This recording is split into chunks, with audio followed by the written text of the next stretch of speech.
जैसा कि आप सबको विदित है, आज हम बैठे हुए हैं हमारे मसीहा और चिकित्सा के पूर्व चिकित्सा मंत्री राजेंद्र राठौड़ साहब चूरू से और राजस्थान के समस्त जिलों से पधारे नर्सेज साथी, पैरामेडिकल संपर्क साथी।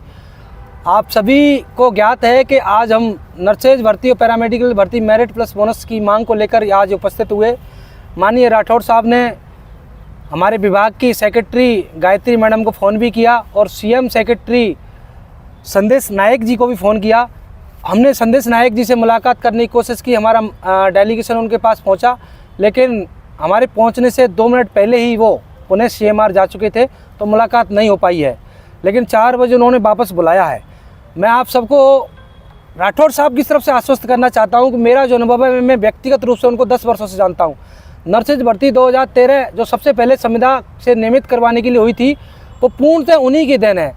उन्हीं की देन है नर्सेज भर्ती 2018, जिसमें मात्र 4500 पदों का विज्ञापन उन्हीं के कार्यकाल में आया था। उनके रहते, उनके प्रयासों से 5, 10, 15 बोनस अंक थे, उनको 10, 20, 30 किया गया था और पदों की संख्या बढ़ाकर 6500 की गई थी। और उन्होंने ही नर्सेज भर्ती 2023 के रास्ते खोले थे। तो मैं उनकी तरफ से आपको आश्वस्त करना चाहता हूं कि वो एकमात्र ऐसे व्यक्ति हैं संपूर्ण राजस्थान में कि इस सरकार से हमें कुछ ना कुछ दिला सकते हैं। मानता हूं कि आज इस सरकार में उनका कोई पद नहीं है, लेकिन उनका पद हमारी नज़र में और राजस्थान के समस्त चिकित्सा वर्ग की नज़र में बहुत बड़ा है। तो मैं आप सबको विश्वास दिलाता हूं कि आप अगर उनसे उम्मीद करेंगे तो आपको वो मिलेगा जिसकी उम्मीद आप वर्षों से कर रहे हैं। तो आप सभी से मैं आग्रह करना चाहता हूं, निवेदन करना चाहता हूं कि जो साथी घर पर बैठे हुए हैं, जो राजधानी के प्रत्येक ज़िले में बैठे हुए, वो अपनी नौकरी, अपना घर और परिवार और अपनी सभी सुविधाएं छोड़कर राजधानी जयपुर कूच करें, क्योंकि अब लड़ाई निश्चित रूप से एक लक्ष्य तक पहुंच चुकी है। अगर अभी भी हम लोगों ने एक्शन नहीं लिया और किसी भी तरीके से हम एक्शन ना ले पाए तो हमारे भविष्य के साथ इतना बड़ा खिलवाड़ हो सकता है जिसकी आपने उम्मीद भी नहीं की होगी। क्योंकि अगर परीक्षा होती है तो मैं आपको बता दूं, कर्मचारी चयन बोर्ड कहीं ना कहीं परीक्षा करता है, तो मैं आपको बता दूं आप में से 10% लोग भी इस भर्ती में चयनित नहीं हो पाएंगे।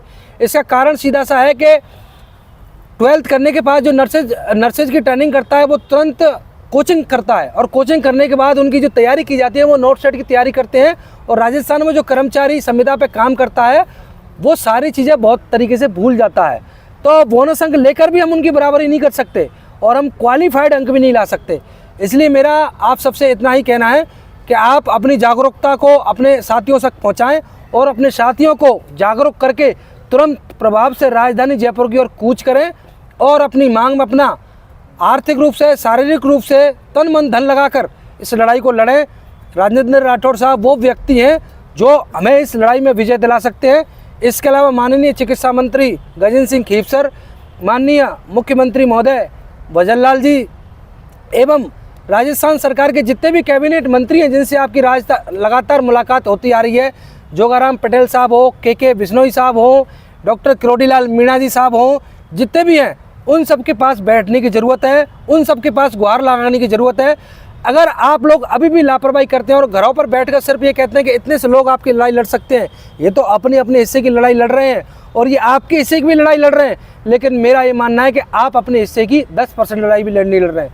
इसलिए आज आपको निडर होकर अपने हौसलों को पूर्णतः बुलंद करते हुए राजधानी जयपुर में कूच करने की आवश्यकता है। माननीय राठौड़ साहब के बंगले पर आप सभी पहुँचें और राठौड़ साहब निश्चित रूप से आपको आपकी लड़ाई में विजय दिलवाएंगे। और उन्होंने इतनी सी संख्या पर आज जो कार्य आपके लिए किया उसके लिए मैं आभारी हूँ श्रीमान आदरणीय राजेंद्र राठौड़ साहब का, कि वो आज भी लोगों के प्रति उनके दिल में इतनी बड़ी जगह है और यही जगह और यही उनका सम्मान और यही उनका प्रयास आप सबको विजय दिलाएगा। तो आप सभी साथी आपके सभी मतभेद और संख्या और अवधि को भूलते हुए तुरंत प्रभाव से राजधानी जयपुर में पहुंचने का कष्ट करें। अगर आज आप लोग जागरूक रहे तो आपको कुछ मिल जाएगा। अगर आप लोगों ने लापरवाही की तो राजस्थान में नर्सेज और पैरामेडिकल की भर्तियां पुनः एग्जाम से होने लग जाएगी और संविधान नर्सेज का भविष्य हमेशा अंधकार में हो जाएगा।